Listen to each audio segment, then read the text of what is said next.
So hello my dear friends, welcome back to my channel Let's Speak English. અને જો English બોલવું છે તો આજના જે હું વર્ડ્સ તમને શીખવાડીશ, જે તમને લર્ન કરાવીશ, એ તમારા માટે બહુ યુઝફુલ થશે. કે કયા કયા વર્ડ છે તો કે આફ્ટર છે, બિફોર છે, એવરીથિંગ છે, સમથિંગ છે, પછી છે વિથ, વિથઆઉટ. બહુ ઇમ્પોર્ટન્ટ છે, તમારે વારંવાર ઉપયોગ કરવો પડી શકે છે. એનો મીનિંગ તમને જો ખબર હશે, પણ ઉપયોગ ક્યાં ક્યાં કરવો એ આજના લેસનમાં આપણે સ્પોકન સાથે પ્રેક્ટિસ કરીશું. So friends, let's begin. કે અહીંયા છે કે વિથ, જ્યારે પણ સાથે, કઈ વસ્તુની સાથે એવો મીનિંગ નીકળે તો તમારે વિથ મૂકવાનું. ઓકે, અને વિથઆઉટ એટલે એનો ઓપોઝિટ છે કે વગર. જેમ કે આપણે બોલીએ કે પરમિશન વગર, રજા વગર, કે પછી નાસ્તા વગર, તો આ વગર એટલે વિથઆઉટ. Okay, understood?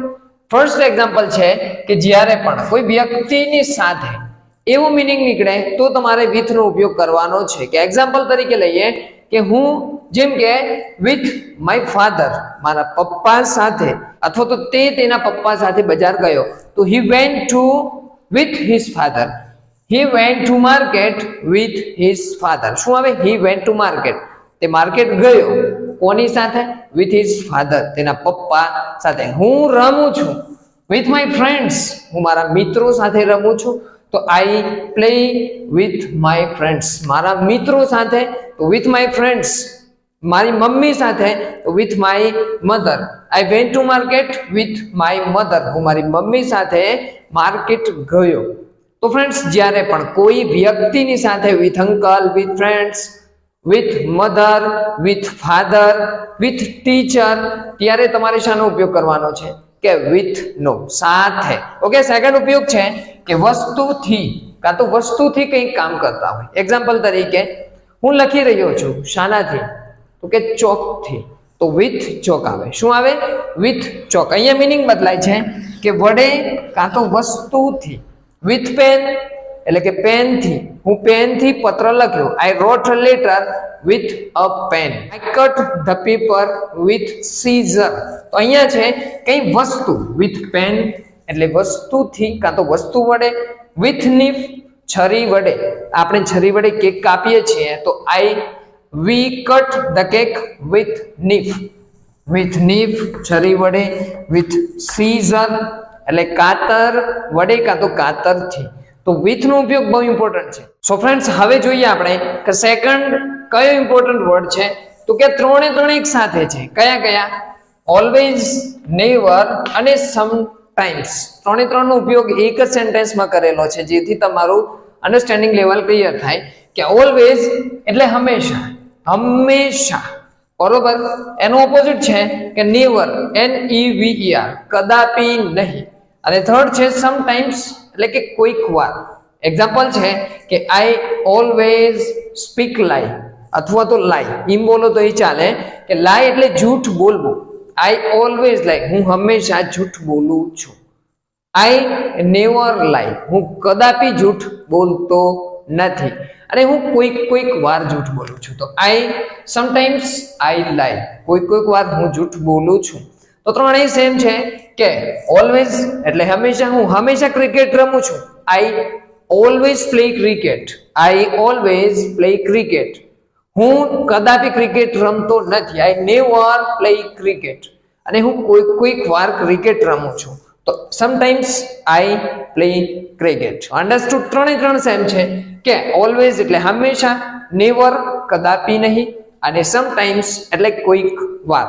આગળ છે કે આફ્ટર અને બિફોર. બંને એકબીજાના શું છે? ઓપોઝિટ છે.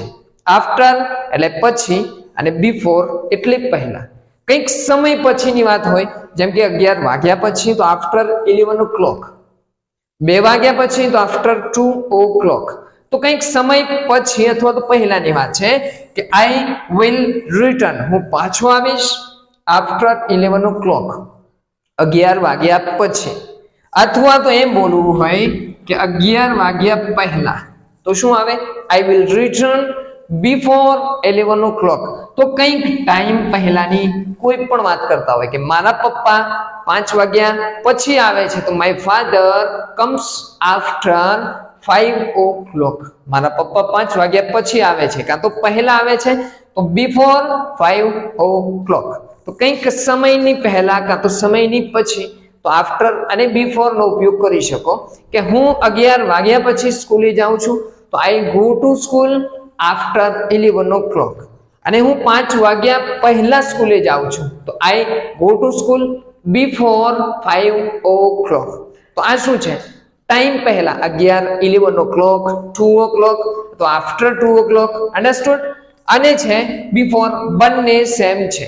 સેકન્ડ છે એનો ઉપયોગ કે કંઈક વસ્તુની પાછળ ફોલો કરતા હોય, જેમ કે કૂતરો બિલાડીની પાછળ દોડી રહ્યો છે, પાછળ, તો the dog is running after cat. The dog is running after cat. બિલાડીની પાછળ, કાં તો બિલાડી કૂતરાની આગળ દોડી રહી છે, તો the cat is running before dog. બંને શું છે? એકબીજાના ઓપોઝિટ છે કે આફ્ટર એટલે પછી અને બિફોર એટલે છે કે એવરીથિંગ અને નથિંગ. મેં સ્ટડી કરાવેલા છે પણ ફરીથી રિપીટ કરીએ કે એવરીથિંગ એટલે બધું જ અને નથિંગ એટલે કંઈ પણ નહીં. શોર્ટ આપણે સેન્ટેન્સ લઈ અને એની જોઈએ કે શું શું ઉપયોગ છે. કે એવરીથિંગ ઇઝ ફાઇન, બધું જ સારું છે. એવરીથિંગ ઇઝ ગુડ, બધું જ સારું છે. એવરીથિંગ ઇઝ બેડ, બેડ એટલે ખરાબ, બધું જ ખરાબ છે. એવરીથિંગ ઇઝ એક્સપેન્સિવ, બધું જ મોંઘું છે. તો કંઈક વસ્તુ બધું જ એવો મિનિંગ નીકળે કે બધું જ ગોઠવેલું છે, બધું જ સારું છે, બધું જ ખરાબ છે. તો શું છે? એવરીથિંગ. એવરીથિંગ ઇઝ ચીપ, બધું જ સસ્તું છે. અને એનો ઓપોઝિટ છે કે નથિંગ એટલે કંઈ પણ નહીં. એમ બોલીએ કે કંઈ જ સારું નથી. નથિંગ ઇઝ ફાઇન, કંઈ જ ખરાબ નથી. નથિંગ ઇઝ બેડ, બેડ એટલે ખરાબ. નથિંગ ઇઝ એક્સપેન્સિવ, એક્સપેન્સિવ એટલે મોંઘું, કંઈ જ મોંઘું નથી. નથિંગ ઇઝ ચીપ, કંઈ જ સસ્તું નથી, બધું જ મોંઘું છે. તો એવરીથિંગ ઇઝ એક્સપેન્સિવ. તો એવરીથિંગ એટલે બધું, નથિંગ એટલે કંઈ પણ નહીં. નેક્સ્ટ છે કે નેક્સ્ટ ટુ, beside અને near. તો ફર્સ્ટ એક્ઝામ્પલ છે કે I sit next to my friend. next to એટલે શું છે? કે બાજુમાં, beside એટલે બાજુમાં. આ બેનો મીનિંગ સેમ છે. next to એટલે બાજુમાં અને beside એટલે બાજુમાં. બંને મીનિંગ ગમે ત્યાં લેવું હોય લઈ શકાય. કે I sit હું બેસું છું, next to my friend મારા ફ્રેન્ડની બાજુમાં બેસું છું. મારું ઘર એ હોસ્પિટલની બાજુમાં છે, તો my house is next to hospital, હોસ્પિટલની બાજુમાં. નદીની બાજુમાં તો નેક્સ્ટ ટુ રિવર, તળાવની બાજુમાં તો નેક્સ્ટ ટુ લેક. તો કંઈક વસ્તુ અડીને છે, બાજુમાં છે. કે મારું ઘર અને હોસ્પિટલ અડીને છે, એકદમ નજીક છે, તો નેક્સ્ટ ટુ કાં તો બીસાઇડ નો ઉપયોગ કરી શકો કે માય હાઉસ ઇઝ બીસાઇડ હોસ્પિટલ. મારું ઘર એ હોસ્પિટલ ની નજીક છે કાં તો બાજુમાં છે. અને એનો સિમિલર છે કે નિયર એટલે નજીક, પણ એની અંદર શું છે કે બાજુમાં નથી, થોડું આસપાસમાં નજીક છે.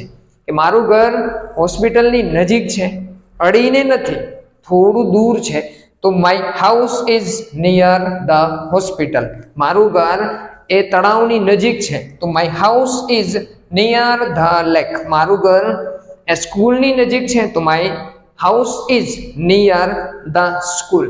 તો ત્રણે ત્રણ મિનિંગ સેમ એવું મિનિંગ નીકળે છે કે નેક્સ્ટ ટુ બિસાઇડ એટલે કંઈક વસ્તુની બાજુમાં અડીને હોય, અને નિયર એટલે કંઈક આજુબાજુમાં હોય, એટલે કે નજીકમાં હોય, લોકેશન બતાવતા હોય, ત્યારે આનો ઉપયોગ તમારે કરો. હવે જોઈએ નેક્સ્ટ કે નેક્સ્ટમાં શું છે તો કે અરાઉન્ડ એટલે આસપાસ, અને બીજો મિનિંગ છે કે લગભગ. અરાઉન્ડ એટલે આસપાસ એટલે કે ફરતે. જેમ કે એક એક્ઝામ્પલ છે કે there are many trees, ત્યાં ઘણા બધા વૃક્ષો છે. અરાઉન્ડ માય હોમ, મારા ઘરની ફરતે તો અરાઉન્ડ માય હોમ. મારી સ્કૂલની ફરતે તો અરાઉન્ડ માય સ્કૂલ. મારી ફરતે તો around me. there are many trees, ત્યાં ઘણા બધા વૃક્ષો છે. અરાઉન્ડ માય હોમ, મારા ઘરની ફરતે, મારા ઘરની આજુબાજુ ઘણા બધા વૃક્ષો છે. માય હાઉસ, મેની હાઉસીસ, ઘણા બધા ઘર છે, મકાનો છે. અરાઉન્ડ માય સ્કૂલ, મારી સ્કૂલની આજુબાજુ ઘણા બધા મકાનો છે. તો જ્યારે આજુબાજુ એટલે કે અરાઉન્ડ. ઓકે, અને એનો બીજો મિનિંગ છે કે લગભગ. લગભગ એટલે જેમ કે લગભગ 3 વાગે તો અરાઉન્ડ 3 o'clock, લગભગ 7 વાગે તો અરાઉન્ડ 7 o'clock. તો કંઈક સમય વિશે તમે અનુમાન કરતા હોય કે લગભગ, ત્યારે તમારે અરાઉન્ડ નો ઉપયોગ કરવાનો છે કે આઈ વિલ રિટર્ન, હું પાછો આવીશ અરાઉન્ડ 3 o'clock, 3 વાગે, લગભગ 3 વાગે. વી વિલ રીચ, આપણે પહોંચીશું, રીચ એટલે પહોંચવું, અરાઉન્ડ 4 o'clock, 4 વાગે પહોંચીશું, લગભગ 4 વાગે પહોંચીશું. ઓકે, આગળ છે કે there is around 30 people in the hall, એટલે કે લગભગ 30 લોકો હોલમાં હશે. તો તમે શું કહો છો કે there are around 30 people, એટલે કે લગભગ 30 લોકો હોલમાં છે. તો there are around 30 people in the hall. There are around 20 students, એટલે કે લગભગ 20 બાળકો એ ક્લાસમાં છે. હોપ કે તમને આ ક્લિયર થઈ ગયું હશે કે આ જે વર્ડ છે એ બહુ ઇમ્પોર્ટન્ટ છે સ્પોકન માટે, અને જો સ્પોકનમાં બેટર બનવું છે, પ્રેક્ટિસ કરવી છે, તો અમારી ચેનલ સાથે જોડાઈ જાઓ.